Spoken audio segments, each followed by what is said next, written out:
All right, here we are. It is Monday. What is the date? It is Monday, June 9th. June 9th, Monday, June 9th. Um, as usual, I'm going to release this episode on Thursday, as I normally do. So some of the news might be a little outdated. My camera's all off off whack. I don't know. Messing with the damn computer last time, moving it around. But first things first, Alp. Get you some Alp, man. Go to the link in the description below for 10% off your can of Alp or order $70 or more for free shipping. Link in the description below. Get you some Alp. I smoked for 28 years and I quit last year on the 29th of May. It's been over a year now. Woohoo! Celebration time, buddy.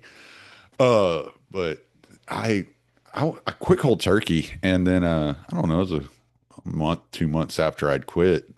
One of the kids I was working with had one of those nasty brands that he was carrying around with him. I was like, "You like those things?" And he's like, "Yeah, they're good." I was like, "You mind if I try one?" He's like, "Yeah, sure." So I tried one, and I was like, "Meh, I like that. I like the kind of like burst of nicotine. It kind of like sparked me up, like got me moving, got me thinking. Kind of woke me up a little bit." And I was like, okay, yeah. So I started using a brand I no longer use. Came in a rectangle container, and uh, and then Tucker Carlson came out and started talking about Alp. In December of last year, I ordered me some Alp, put it on reoccurring order, 3 logs every month, $70 a month, free shipping, and I haven't looked back. It's the best there is.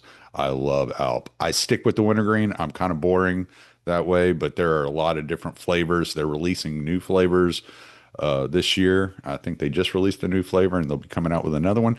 But yeah, go get you some Alp. Use the link in the description below for 10% off of your order and order $70 or more and get your free shipping.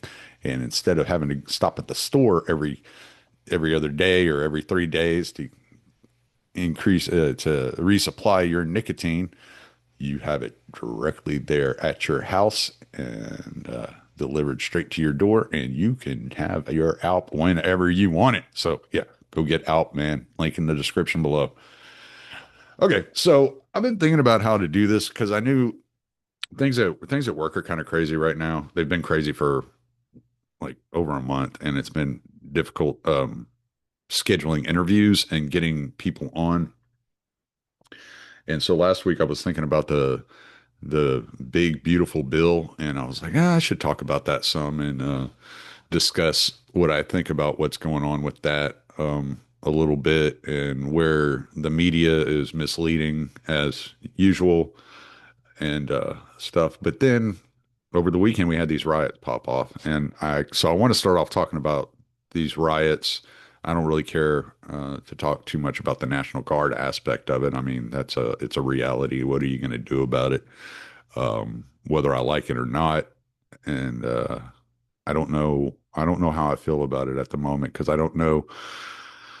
I'm going to have to figure out how I think it's going to play out, I guess, and think about that a little bit more. But I was hanging out with some friends yesterday, so I wasn't really paying close attention to the news. I do have a life outside of podcasting and work. I have a wife, I have dogs, I have chickens, I believe it or not, like I do have some friends. Like, wow, what a concept. So yeah, I was hanging out with my wife and some friends yesterday. Wasn't really paying attention to the news too closely. I had caught a glimpse. I think on Saturday after work, I'd caught a glimpse that there were some riots going on in LA, but I didn't really look too deeply into it. And I still haven't looked super deeply into it, but I've looked at a couple of things and I kind of have some opinions on that. But in order to talk about that in an honest way and really dig into how I feel about that, I think we should go back to the George Floyd riots. Okay. And at that time, I had released an episode called Blowback in the George Floyd riots or something like that. It was kind of like this kind of goof of a title Um, I was thinking like Zoot Suit Riot type, kind of like idea, like the swing music or whatever. And so I was just like, oh, that would be funny. That'd be a funny title. But so I think basically what I'd said during that episode, and I know Pete had me on his show after that to kind of like explore what I was thinking and how I looked at blowback and all that. Excuse me. But what I was getting at was these people, whether realistically or not, they believe that they have been under assault by the United States government. You have this 1619 project, you have the whole DEI push, you have all this stuff going on that wasn't in the ether back whenever I was growing up. I'm an old man. I'm 40. Well, I'm not old, but I'm old enough. I'm 45 years old. I'll be 46 in August. And I had a girl tell me the other day I look 60, but that's another fucking story. I was like, oh Jesus.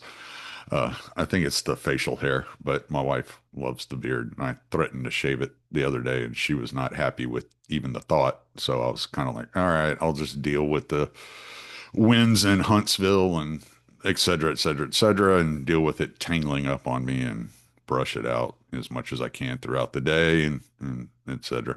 Whatever. Back on topic.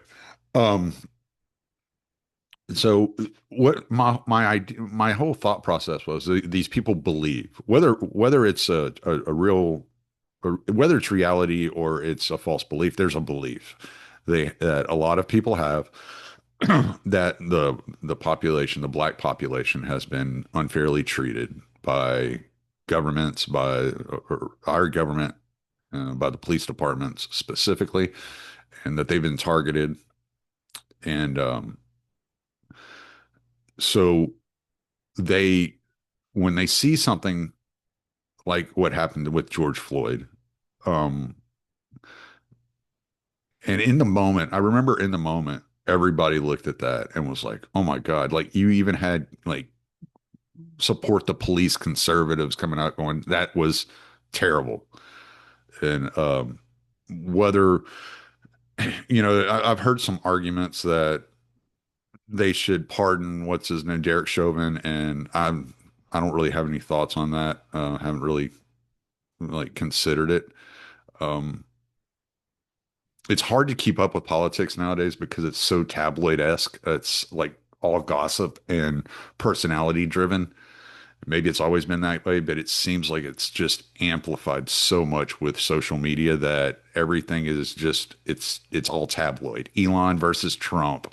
Um, Such and such gets fired for, stating opinion, or it's just all tabloid crap. You hear a lot about Meghan Markle, uh, the Diddy trial, and I'm just like, I don't care about all this nonsense. A lot of this stuff is just freaking nonsense to me.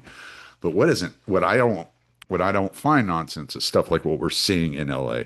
I think this stuff is really important. I think it's important to understand how these things work. So what happens is, and it's been revealed through the investigation of Doge that a lot of what was going on with the Black Lives Matter riots is USAID was funding these NGOs, and they've always funded NGOs, and these NGOs have always been caught up in these color revolutions around the world. And I don't know if y'all remember, I did a podcast with Daniel McAdams where we were actually like comparing Black Lives Matter in the riots of 2020, the Summer of Love, to the color revolutions that he's seen firsthand, and how it was how similar they were. And so I I now that we have the hindsight and we have the information out that USAID funding these NGOs, and these NGOs that USAID was directly funding were funding Black Lives Matter, the national team for Black Lives Matter, the actual organization. And they were being funded by these NGOs that were getting money directly from USAID. So these riots, in turn, were financed by the government, by the United States government. And And so you're seeing a lot of the same things when it comes to the immigration debate and these riots that they're having in LA. And I think a lot more today than ever before. It's they're focusing a lot on the immigration topic. That's what they're talking about, right? We just got news that Kilimanjaro El Salvador Garcia, the gang member that was sent down to El Salvador and put in prison, that the Democrats, turned into a poster child for constitutional rights, is coming back up to the United States. He's going to be shipped out to Tennessee to face trial for human trafficking because apparently he had been involved in a human trafficking ring for several years. I know there was video out there of a police stop where there was like 8 people in his car or in a car that he said was his boss's car, and he didn't have a driver's license, et cetera, et cetera, et cetera. They contacted the FBI, I believe it was, and the FBI told them to let him go, like, don't worry about it. And so you had these situations going on like that, and these a lot of these programs were funded, and these by NGOs that were directly receiving their money from USAID. And so the Democrats are on the side of USAID, and now with the dissolution of USAID, kind of turning it over to the State Department, getting rid of the attempt to get rid of a lot of the programs that USAID was giving money to, and it being under the purview of the State Department, you're going to see a lot of people are pissed off because it's taken away from their pet projects. A lot of that money was being laundered. For every dollar you would send, like let's say you send money through USAID to feed starving children in Africa or fight HIV, in Africa. Well, uh, for instance, 88 cents of that dollar is getting eaten up in transit.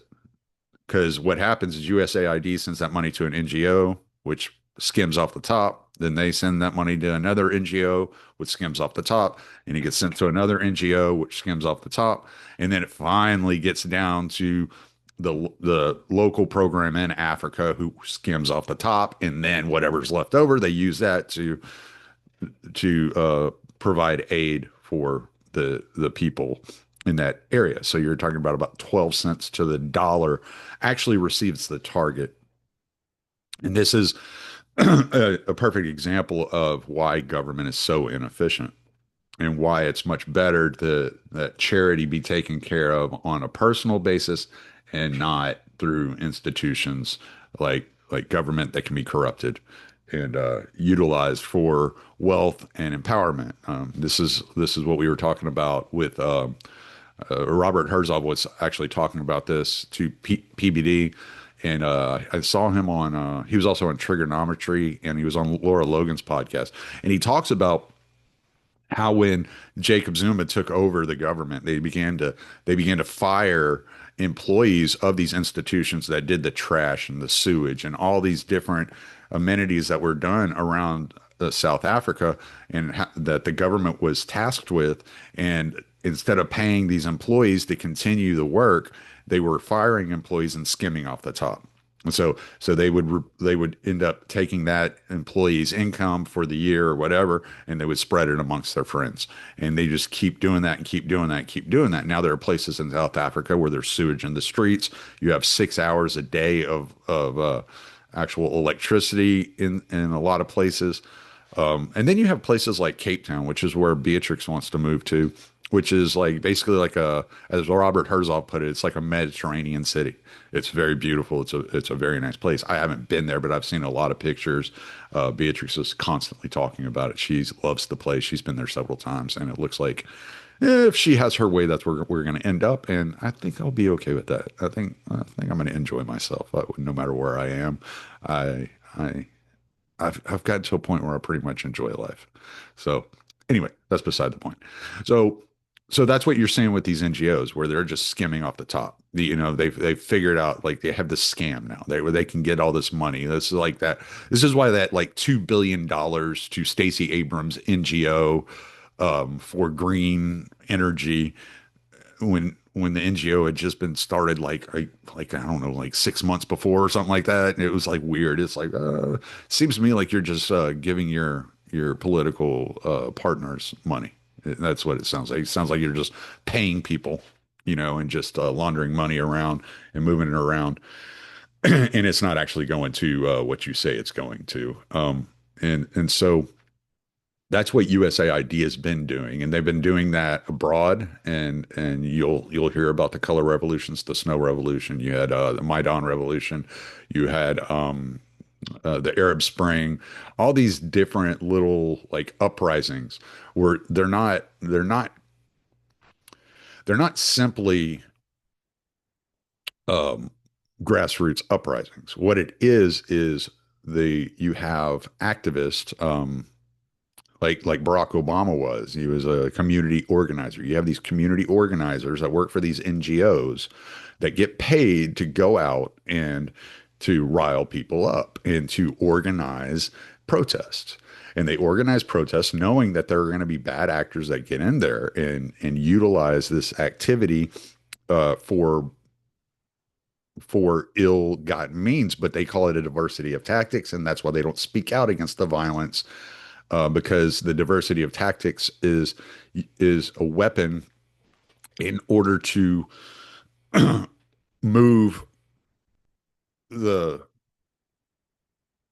move social um, ethos into their direction, to kind of move the zeitgeist into their direction, into their they want to frame the Overton window, let's say. And if the let's say the Overton window is traditionally a little more right wing, they're constantly shifting it closer and closer and closer to communism, to socialism, right? And it's intended. They're proud of this. They appreciate. I remember talking to a guy one time on Facebook when I was active on Facebook. You're talking, I don't know, back with my podcast when I first started the podcast. So it was like 2018, 2019, probably. And I'm talking. Well, no, it was after George Floyd. It was after the riots of George Floyd. Anyway, he was saying if you think last summer was bad, wait until next summer because we have plans. And they are proud of the destruction and the mayhem that they cause. And so they know going in we are utilizing the cover of these crowds in order to instill chaos into the society, to destabilize the government so that the government can then be toppled. This is how these color revolutions work. This is how they operate. And a lot of these people are funded by NGOs. Some of them are ideologically captured by communism or other violent, forms of ideology. And they believe that their ideology is is the best way forward, and the ends justifies the means. Excuse me.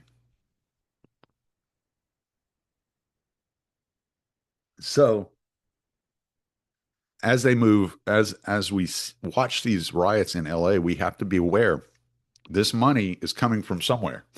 There's going to be a lot of money involved in creating this destabilization in LA and across the country. I mean, we've seen it these events organized in front of like ICE facilities, like in New Jersey, where the what was it, a senator or congressman or whatever, ended up getting arrested for assaulting an ICE officer. And then I think it was the mayor was taken into custody for trespassing. It was a weird situation. I didn't really understand what they were trying to get to. The body cam footage seemed to have been edited or cut off, and I didn't really understand what was happening with that. But it seems like they dropped the charges on the mayor, but they're pursuing charges on the congresswoman that punched the officer, and she did. She was throwing elbows. She was punching. I mean, it didn't look like she was hitting very hard. I mean, she wasn't. If you keep up, she's not Kayla Harrison. She's not going to throw a Kimura on somebody and rip their arm off or anything like that. But yeah, she was a little chunky girl throwing elbows. You know, I was like, she looks like a transgender Charles Barkley or something out there throwing elbows. But you know, I guess you got to be my age to remember Charles Barkley playing basketball. Um, so these these protests, they're paid for, they're sponsored, they're organized, but they're not paid for all the way down to the bottom. Like not every protester that's out there. Some of these people actually are true believers. The thing is, like these community activists have to get out there and they have to find people that believe, right? And when they find people that believe, then those people will invite friends that maybe half-ass believe but want to be involved, right? And especially when it comes to women, you can tap into their emotional, you know, side, and oh, it's horrible, like these illegal immigrants are getting sent back to these third world countries to where they may be destitute, and you know there's this desire to help and to be, you know, loving and giving and motherly towards these poor illegal immigrants. And I get it to an extent. I mean, there's a compassionate side, you know, that you you got to look at these things honestly and kind of, okay, I get it, right? But men as well are attracted to these kinds of things. And the reason is some of them for ideological reasons, like the guy I was talking about before that was like, yeah, if you think last year was bad, just wait. And it did not happen in 2021 as he predicted, but it looks like it's starting to happen now. Excuse me. So it looks like it's starting to happen now. Like they're starting to move into that more violent direction again. It kind of you kind of saw it starting to bubble up with the whole Tesla thing and people showing up to Tesla dealerships and setting Teslas on fire. They were freaking attacking people's cars out in public, you know, that were driving Teslas. There were funny videos about guys being, you know, approached by car owners that were like, "Hey man, did you keep my car?" Like, no. Well, you know, my car has like 12 cameras on it, and I got a video of you keying a swastika onto my car. And the guy's like, well, I didn't mean it. I don't know what happened, blah, blah, blah, blah, blah. And this is that, you know, ideological possession. They're being possessed by this idea that Teslas are, you know, a sign of like fascism and Hitlerian, you know, genocide or whatever. And it's like, yeah, you people are ridiculous. Y'all have lost your fucking minds. But it's all being done with intent and it's all moving in a specific direction. And the harder that Trump pulls to the right and the harder that the Republican Party pulls to the right and that culture pulls to the right, the harder they're going to fight because they believe in their system to such a degree they're willing to kill as many people as it takes to get it there. They're willing to damage as much property as it takes to get us moving in that direction. Now, not everybody that believes in this kind of more like socially progressive, you know, socialistic kind of idea is violent, but they will excuse the violence because the ends justifies the means. And so when you have a government entity like USAID funding these people creating these large scale movements on the ground, you're going to have a lot of chaos, a lot of mayhem. Could you imagine? I mean, I heard some of this stuff was going on in a Home Depot parking lot, and there, and I was like, imagine my son gets a puppy for his birthday, and I'm like, hey, you know what we ought to do? We ought to go to Home Depot and get some supplies and build a doghouse. Me and you will build a doghouse for your new puppy. And so we'll go to Home Depot Saturday morning. We'll pick up the supplies we need, and we'll come home and we'll build a doghouse that Saturday. That's what we'll do. That'll be our bonding time. And you get to Home Depot, and there's this freaking riot, and you got this like 6, 7 year old kid with you, and you're trying to keep him safe. And like you feel, I mean, you got to feel panic. You know, like, what do I do here in this situation? This is terrible. You know, nobody wants to experience that. And these people understand that. And then they justify it and they're like, well, if they weren't doing this, we wouldn't have to do this. So you should be on our side because we're not the ones that are messing up your Saturday. It's them because of the actions they're taking. We have to do this to protect the rule of law from those that, are sworn to protect the rule of law. And so it's this whole cycle. And this is kind of what we were talking about with the ANC, how the ANC would go into to the villages and go into the townships and attack the impoverished people. And they would attack the impoverished people in order to recruit more impoverished people onto their side to increase the size of their army so that they had this revolution kind of movement going on. This was how, typical like Bolshevism, Bolshevik revolution type shit worked. You attack the average person so that the average person then is frustrated. They get frustrated with the system. That's what it's all about. It's about getting them frustrated with the system. They may be pissed off at you at the moment, but it's not your fault that this is going on. It's the system's fault for not being able to stop it. And the more the system doesn't stop it, the more that irritated they get at the system. This is kind of how I ended up in the libertarian world. Is I was looking around, I was looking at how things were going. I was already freaking like kind of disheveled and upset about, the way life had gone and the things that I I looked at as, disservices and injustices that I've witnessed in my life, as far as like going through divorces, the relationship with my children, et cetera, et cetera, et cetera. And I was already had like this predisposed notion to be pissed off at the system because I felt like the system didn't work for me. It only worked for some people, and I wasn't one of those some people that it's going to work for. It's not designed to work for me. It's designed to work for others. And so it gets you all fucking, you get all amped up on it. And then you start looking and you're like, okay, well, who else feels this way? And why is it the system like this? And then you start reading books and you start finding like different ideologies. I found libertarianism. I'm not especially at my age now, I'm not prone to violence. This is just not it's just not the way my mind works. I'm much more prone to sit and think and try to like strategize and figure out how I'm going to maneuver around these things, and kind of libertarianism and that kind of group, that kind of circle, it kind of, I was able to find like-minded people in that circle that kind of thought about things the same way. But there are people that are prone to violence and that lash out, right? Like you see the 2-year-old in the grocery store, right? And that's what it is. They're throwing a temper tantrum. They'll go out there and they'll throw a fucking temper tantrum because they don't have the emotional maturity to know how to express themselves. So then you gather a large crowd of these emotionally immature people throwing temper tantrums out on the street, and you get chaos everywhere. And then you have these ideologically captured people that are prone to violence that want to set things on fire. They're all wearing black bloc. They're all wearing masks so that so they can't be identified, one from the other. So, Trump's whole idea is like, well, if they're wearing masks, arrest them all. Arrest everybody that's wearing a mask because it's a conspiracy, and it is.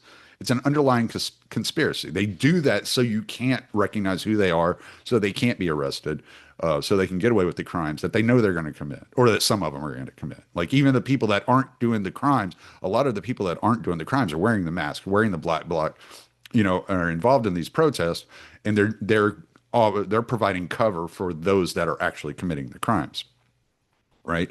So, and all this is funded by government. It's all coming out of the community organizers are getting paid by NGOs that are funded by USAID, right?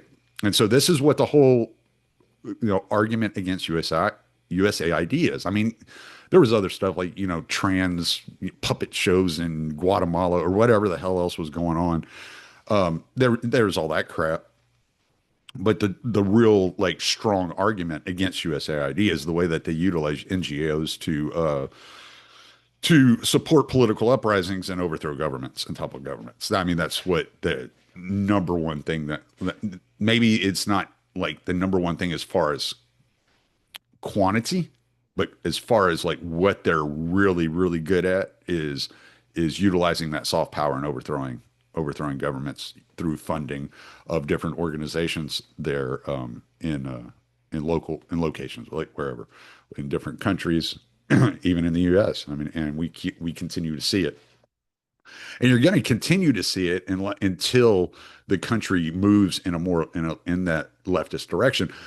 The thing about the communism or socialism, is the closer you get to that, the further away you are from it. Like you never arrive. You're never there. It's never completed. The revolution's an ongoing thing, and it never stops. And there's always a new enemy, and there's always a new person to freaking demonize and oppress and kill. And so, but that's what they want. That's the system they want. They want to move into that system. Not all of them, but there are a lot of useful idiots in these crowds. They get caught up in the moment. They want to be a part of something. Like I was saying, young men especially want to be a part of something. They want to be seen as a hero. They want to be seen as being a revolutionary for the good. They want to be, Luke Skywalker, type deal. And and that's and so that mentality of being frustrated with the system, having the desire to be a hero, to be something bigger, the dreams and aspirations of grandeur. I sound like Kamala Harris. Uh, having these grand idea of yourself and your self worth and your ability and your ambition, and you see an easy way. You're like, I can be part of something. I can be part of something bigger than me, something that's going to outlast all of us. Blah blah blah blah blah. But this something that these people are part of is going to like trash society, and it creates chaos and mayhem intentionally so that they can shift public opinion, public sentiment into their side, pissed off at the institutions. We need a change. And with the election of Trump, that kind of idea, that mindset was hijacked by Trump. And those of us that are less likely to be violent, who are capable of violence, but less likely to resort to violence as a first, or second, result. Um, we're more attracted to that sort of revolutionary movement of, hey, we gotta overthrow the system by utilizing the system, right? And that's not to say I'm fully on board with everything that President Trump does, but there's a lot of things that I do actually look at and I'm like, okay, I like this. I can see where he's trying to get with this. This makes a lot of sense. Like the number one thing with me with USAID, I've spent a lot of time looking into USAID, color revolutions, how these things work, how they operate, how they, and so understanding that that's what he was attacking. I mean, that was like right there. I was like, hell yeah. Now I just wish they would go after NQTel, but it doesn't look like that's going to be a thing. Um, and then we use these tabloid kind of headlines to kind of cover news that's scandalous, and ooh, Diddy did this and Diddy did that, and did Diddy do it, and et cetera, et cetera. Meghan Markle is a fucking cunt, blah blah blah blah blah blah blah. And it's like, I don't care about these people. And you're covering these news stories, but you're not covering the things that are actually impacting people, right? We're talking about, you know, Meghan Markle and Diddy. Like, who cares about Diddy's trial? I don't care. If the guy goes to jail, he goes to jail. If he doesn't, he doesn't. I'm like, it has no impact on me whatsoever, right? If it's found that he's a criminal and he's, doing these things, I'm sure he'll get what he deserves, like whatever, you know? And that's not my issue. My issue is that there are these kind of revolutionary guard types in our country that are creating these uprisings, and they're utilizing federal funds and tax dollars that we're paying in order to do it. And where does this come from? This comes from a divided nation, and they've done everything they can to divide us. I was looking today just out of curiosity because I've always heard it said that that there's a lot of LGBTQ days or whatever, and I didn't even count them. I was just kind of looking through the list that's on GLAAD's website. I mean, it's insane. You got every HIV AIDS day is is considered LGBTQ. I guess they're admitting it now that if you're heterosexual and you're not a drug addict, you're not getting AIDS. That's just not the way it works. I guess. I mean, I guess it's okay. We can say that nowadays. But here we go. It's February 7th, National Black HIV AIDS Awareness Day, week after Valentine's Day, Aromantic Spectrum Awareness Week, whatever the fuck that is. Uh, February 28th, HIV is not a crime awareness day. March is bisexual health awareness month. There's a week in March that varies. It's National LGBT Health Awareness Week. March 10th is National Women and Girls HIV AIDS Awareness Day. March 20th, National Native HIV AIDS Awareness Day. March 31st, International Transgender Day of Visibility. April 6th, International Asexuality Day. April 10th, National Youth HIV AIDS Awareness Day. The third Friday of April is a day of silence. I wish they would shut the fuck up. April 18th, National Transgender HIV Testing Day. April 18th, Non Binary Parents Day. April 26th, Lesbian Visibility Day. First Sunday in May, International Family Equality Day. May 17th, International Day Against Homophobia, Transphobia, and Biphobia. May 19th, National Asian and Pacific Islander HIV AIDS Awareness Day. May 22nd, Harvey Milk Day. May 24th, Pansexual and Panromantic Awareness and Visibility Day. June, obviously, is Pride Month. June 1st is LGBTQ Families Day. June 12th, Pulse Remembrance. The Pulse shooting, I guess. The Pulse nightclub. June 15th, anniversary of U.S. Supreme Court Bostock decision expanding protections to LGBTQ employees. June 26th, anniversary of U.S. Supreme Court legalizing marriage equality. June 27th, National HIV Testing Day. June 28th, Stonewall Day. June 30th, Queer Youth of Faith Day. I don't fucking know what the fuck that means. The week of July 14th is Non-Binary Awareness Week. July 14th is Non-Binary People's Day. International Drag Day is July 16th. August 14th is Gay Uncles Day. August 20th, Southern HIV AIDS Awareness Day. September 18th, National HIV AIDS and Aging Awareness Day. Okay.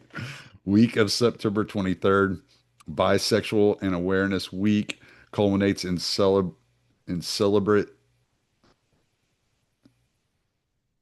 okay, in the celebration, I guess is what it's supposed to say, of Bisexuality Day on September 23rd. September 27th, National Gay Men's HIV AIDS Awareness Day. October, LGBTQ History Month. So you got a Pride Month and you got a History Month. October 8th, International Lesbian Day. October 11th, National Coming Out Day. October 15th, National Latinx HIV AIDS Awareness Day. October 19th, National LGBT Center Awareness Day. Third Wednesday in October, International Pronouns Day. What the fuck? Third Thursday in October, Spirit Day. Okay. Last week in October, Asexual Awareness Week. October 26th, Intersex Awareness Day. First Sunday of November, Transgender Parent Day. November 13th through 19th is Transgender Awareness Week. November 20th is Transgender Day of Remembrance. December 1st, World AIDS Day. December 8th, Pansexual Panromantic Pride Day. I thought we already had that day, like earlier in the year, whatever. December 14th, HIV Cure Research Day. Okay, well, I'm glad. I'm glad we have all those fucking days set aside for these people. But see, that's the point. They utilize this and as is kind of like a power grab and from the cultural level. They get the cult. They're trying to get the culture to be more accepting of of changing of holidays, like getting away from, Memorial Day or Labor Day or, 4th of July or any kind of national, day of remembrance, whether it's for, D-Day or, invasion of Normandy or whatever, whatever day, you might want to celebrate and recognize, the greatness of the United States. They want to replace it with these cultural um, kind of dynamics like pride and stuff like that, and they want to separate you from the national identity. And those then it bifurcates the entire system. Well, not the system, but the entire society, because now you have like all these people that are fighting this culture war. Half of them don't like the United States, and they're the ones that are holding these protests, bombing cars, setting fires, you know, flying Venezuelan flags and Mexican flags at these protests, burning American flags. And then you got people that are very patriotic that are like, hey, man, like you are trying to hijack our culture. You're getting rid of all these, all the great stuff, the great accomplishments of the past, and tearing down statues and doing all these things. And so it turns into this cultural battle that's waged, and it's going back and forth. And it's not to say there aren't good people, as Trump would say, good people on both sides, but it leaves an opening for these real, aggressive activist types that are very, very far in one direction or the other, that are okay with violence and want to amplify and see it as a chance for them to create chaos and mayhem in order to move the culture, further one way or the other, whichever direction they're trying to move the culture in.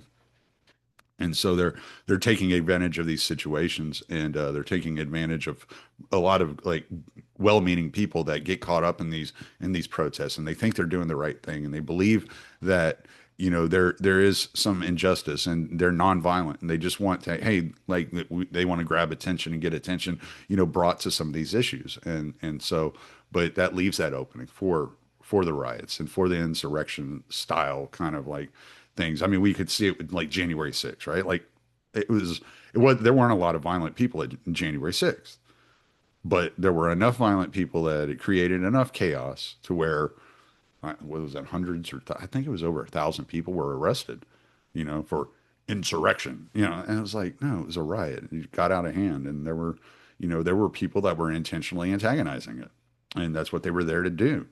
They're not good actors, right? And so we see this, and we'll move to this quote unquote big beautiful bill, big beautiful bullshit. But we see it in the way that we talk about things, right? That we talk about policy. Let's say like Medicaid or Medicare, right? You'll hear people on the left, oh, they're cutting Medicaid. Well, no, that's not really what's happening. Like that's not exactly the truth, you know. And they'll say, well, they're cutting Medicare. Well, no, we're just not we just don't want to increase Medicare's payout 9% a year. We want to increase it 2% a year. So that's not a cut. It's still increasing. It's just not increasing by as much as you want it to increase. So you say it's a cut, but it's not a cut, right?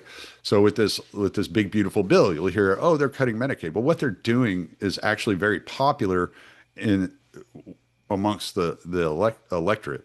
Is they're saying if you're an able-bodied young adult, like say 20, 22, 23, and you're not at least working like what, 20, 30 hours a month, then you're not getting Medicaid. Like you're not offering anything to the system. You can't drain the system. Like that's just it's not going to happen. And that's what they're saying. They're saying no. Illegal immigrants are not going to be able to, whether it's in California where they have Medi-Cal or whatever, like illegal immigrants are no go.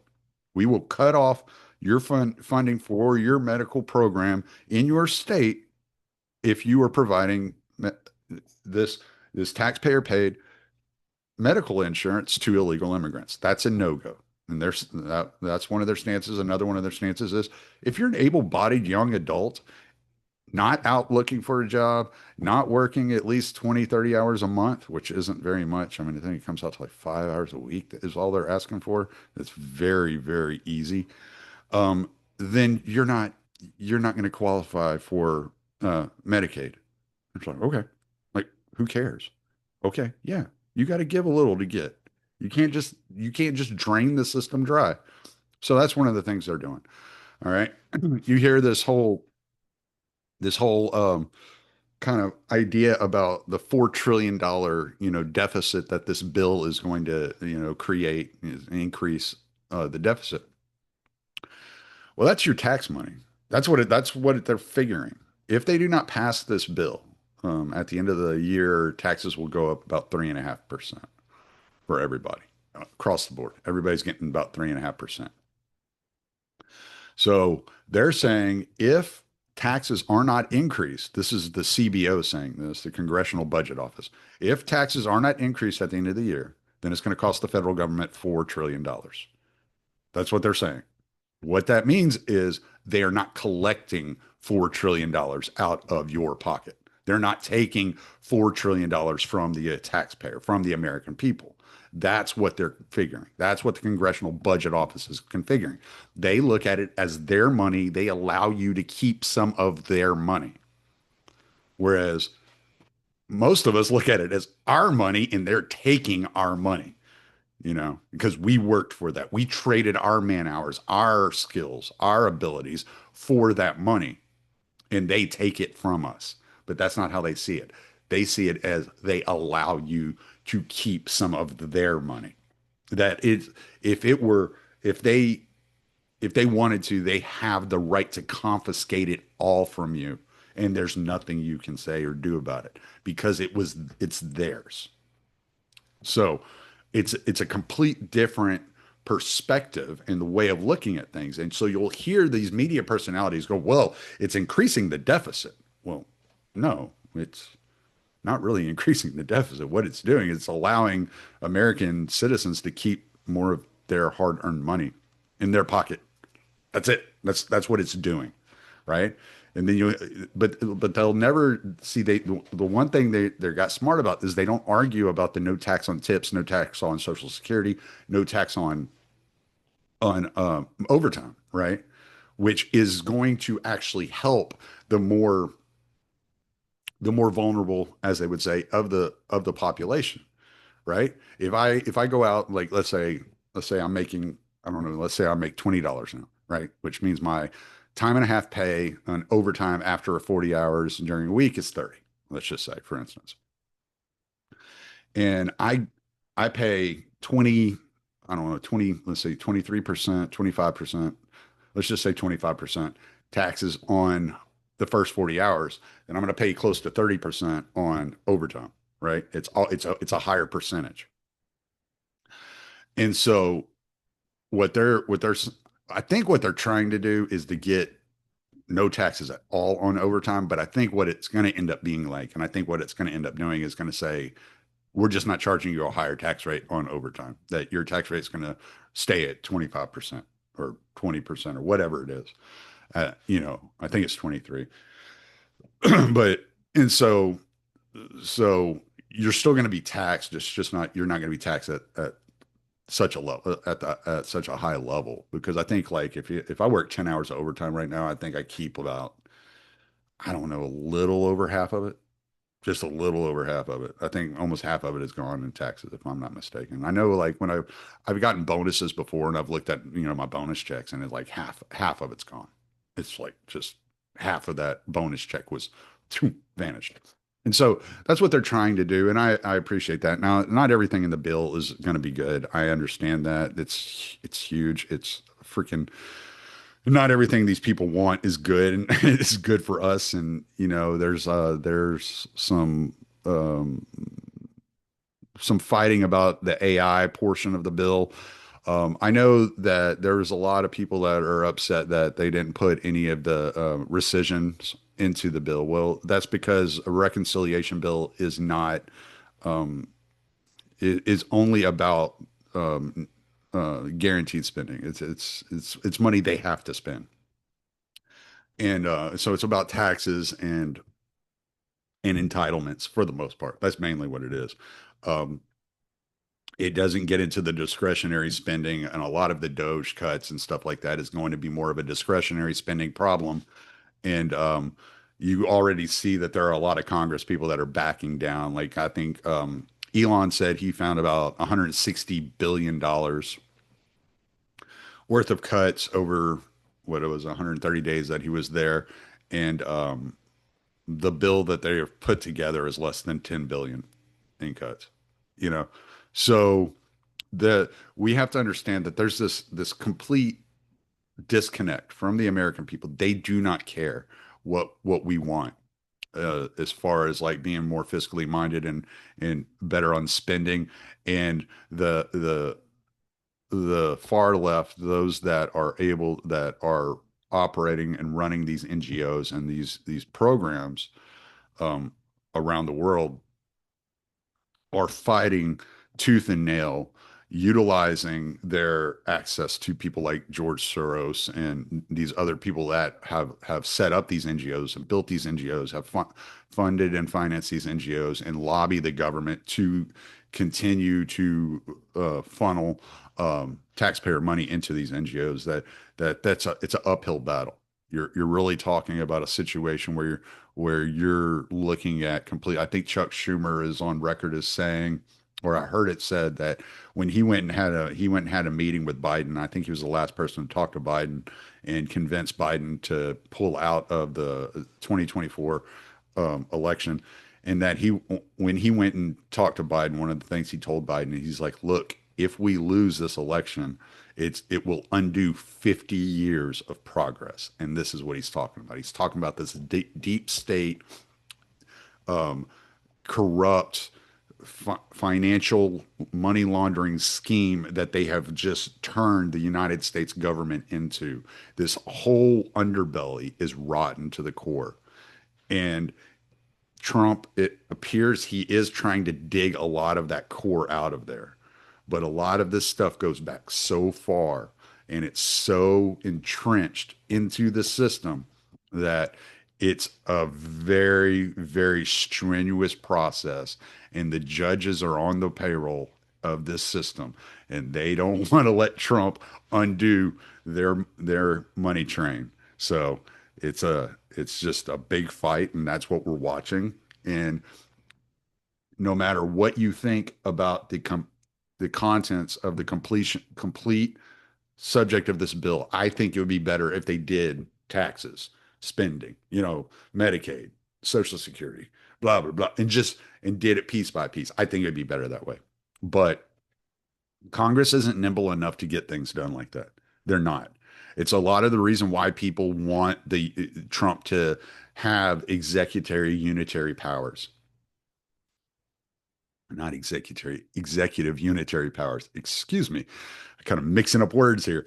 So so this is why people, especially in kind of like we live in the we live in a world of immediate gratification. And it's hard for us to watch the way that Congress just lulls and drags and drags and drags. I mean, here we are 6 months into the year, right? And they're getting one bill. It's like, what the fuck have y'all been doing? And the Senate still, they're talking about it'll be July before it passes. That's great. I mean, the taxes need to be put into place before the end of the year, because at the end of the year is when everybody's taxes will go up if they don't pass this bill. But the fact of the matter, they put all this stuff in there, and these pet projects in there for their communities that they represent, because they know that the taxes are so important to people, to the American people, that if the American people see their taxes go up 3.5% at the end of this year, they're going to revolt against everything that Donald Trump has put his name behind, and what he's said he's attempting to do. So therefore, they know that we can put all this other crap in here, and some of it, like I said, is probably terrible. Like the AI portion I heard is where a big part of the fight's going. They want to. I think basically what it is they're trying to set up AI in such a way, or the regulations on AI, to be so lenient that you can almost do anything with AI, because they don't want, like, places like California or New York over regulating AI and stumping the growth and allowing China to get past us in the development of AI. but there's a real concern on behalf of like artists utilizing, like, let's say, like singer songwriters, right? Let's say I write, say I write a song, but I want it sung by Chris Cornell. Well, Chris Cornell's dead, but if there are no regulations regulating like kind of the way AI is utilized and how you can make money utilizing the AI, then you can have Chris Cornell sing a song that you write and you can gather all the funds on it, even though you're utilizing his image, his likeness, his sound, his voice. It's so that's where a lot of the fight's coming from. There's this kind of like give and take, and they're trying to figure out the best way to deal with that. And I think I don't know how that's going to work out. I don't really consider it to be that important to me, but maybe it is. Maybe somebody will take my likeness and my voice and do better shows than I can do and freaking make millions of dollars. I don't know. Maybe I doubt it. I don't. I think my likeness and voice is probably most of my problems. But anyway, so that's kind of what I wanted to talk about. I know it's a little rambly and kind of went down some rabbit holes, but I think that kind of clears some stuff up. Hopefully, over the next couple of weeks, work will start kind of calming down. I'll be able to get back into a rhythm of some more podcast guests. It's just been a little rough here recently. Been a little caught up, and I figured while it was drizzling and raining today, I would get on, I'd jump on and record an episode based upon some of the stuff I see going on around us. Y'all have a great weekend. Have a great rest of your week. It's Monday now, but it'll be Thursday when you're hearing this. So enjoy your weekend. Stay safe out there, and we'll talk later.